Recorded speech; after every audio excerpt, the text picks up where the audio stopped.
Terima kasih masih bersama Pak Suharso. Pak Suharso, ini ke depan rencana dari Bappenas supaya kita tidak mengalami kekurangan fasilitas kesehatan. Jadi pertama, hampir semua alat kesehatan kita itu impor. Hampir semua kita punya obat generik juga impor, gitu.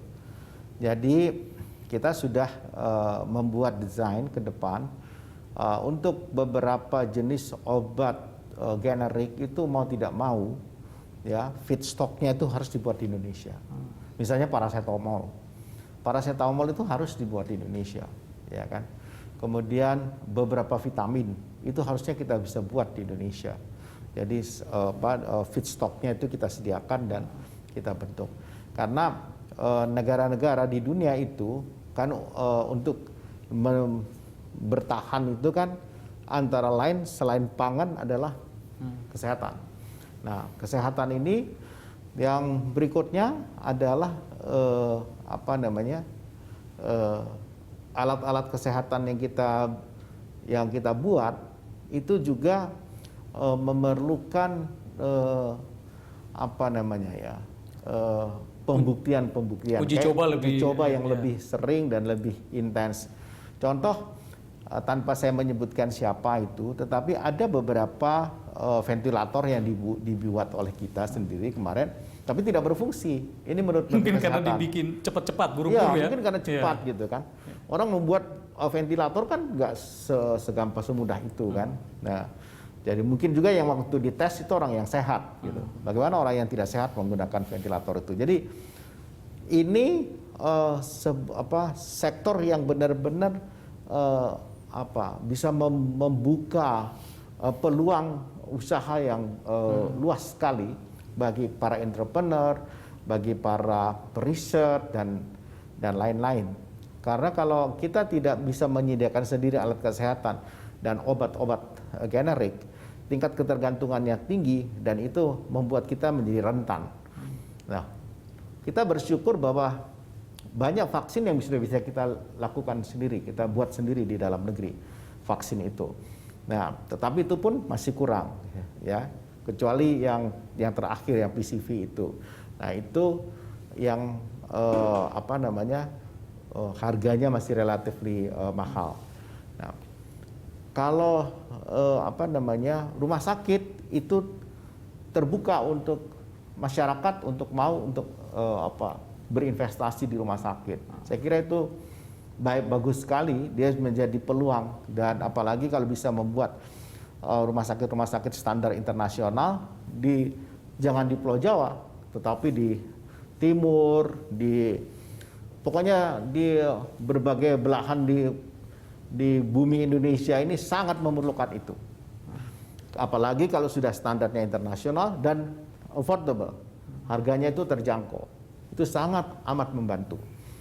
Bagaimana bisa itu membantu? Ya, caranya adalah bagaimana kalau kita bisa mendapatkan obat-obat yang murah, bagaimana kalau kita bisa mendapatkan alat-alat kesehatan yang murah, gitu kan?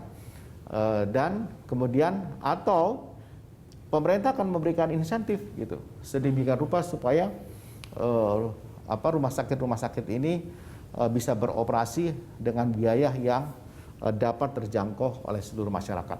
Jadi tidak ada kesehatan itu kan harusnya semua orang mendapatkan fasilitas yang sama dalam hal obatnya, ya kan. Tapi kalau dia mau tidur satu kamar satu orang dengan satu kamar 3 orang, nah itu boleh dia memilih sesuai dengan kemampuannya. Dan ada ini nanti saya hubungkan dengan apa yang disebut dengan perlindungan sosial. Nah, ini yang bisa diatasi dengan cara perlindungan sosial. Nah, di kita ini belum. Nah, kalau itu bisa tersedia, maka isu berikutnya adalah bagaimana masyarakat bisa mengakses itu dan bisa membiayai. Itu rancangan Bappenas seperti apa, Pak? Ada. Jadi kita kaitkan apa yang disebut dengan perlindungan sosial. Nah, di dunia perlindungan sosial itu sebenarnya terbagi 2. Apa yang disebut dengan social insurance, kemudian social services. Nah, social insurance itu artinya tidak terkecuali siapapun warga negara di dunia, itu dia harus punya asuransi. Dan asuransi itu untuk apa? Pertama, kesehatan. hari tua, kalau kematian silakan, itu sudah opsional. Kemudian kehilangan pekerjaan, kemudian perumahan, itu juga sudah opsional. Pendidikan, ada beberapa negara menggunakan pendidikan. Setidak-tidaknya ini insurance ini, ya kan, social insurance ini harus dibayar diur oleh masyarakat, ya kan, dan mereka akan mendapatkan pelayanan services sosial itu sesuai dengan kemampuan dia bayar iurannya itu. Ada subsidi dari pemerintah? Nah, begini, nanti ada, jadi masyarakat itu kan mulai dari tingkat pendapatan yang tinggi sampai yang rendah. Artinya dari yang paling kaya raya sampai yang paling miskin. Nah, ada persentil yang rentan sampai dengan miskin. Nah, disitulah negara hadir, memberikan bantuan kepada mereka. Sekarang yang kita sebut dengan PBI, penerima bantuan iuran. Nah, mereka itu yang iuran asuransinya dibayarkan oleh negara. Tetapi selebihnya seharusnya masyarakat Indonesia itu membayar dengan kesadarannya sendiri. Ya, jadi dengan demikian mereka bisa memanfaatkan di mana saja, dan asuransi itu bisa diterima di semuanya, di semua rumah sakit. Kalau itu terjadi kan bagus.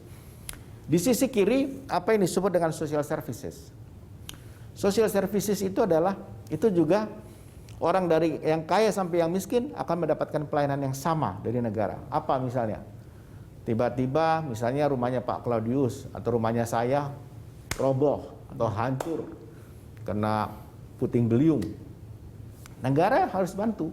Meskipun misalnya si fulan itu orang kaya raya, tetap dia punya hak untuk dapat bantuan gitu. Jadi tidak dikatakan wah dia sudah kaya biarin aja, enggak. Nah, itu.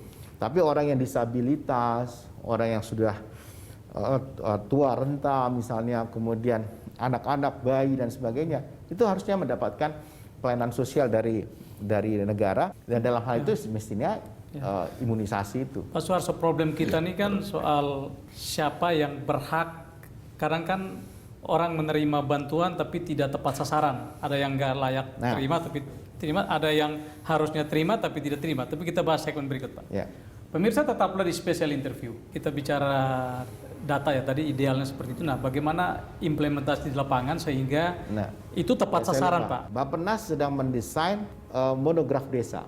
Kita mau hidupkan kembali, tetapi dengan sekaligus menunggu infrastruktur dari digital ini yang last mile-nya itu sampai di kelurahan.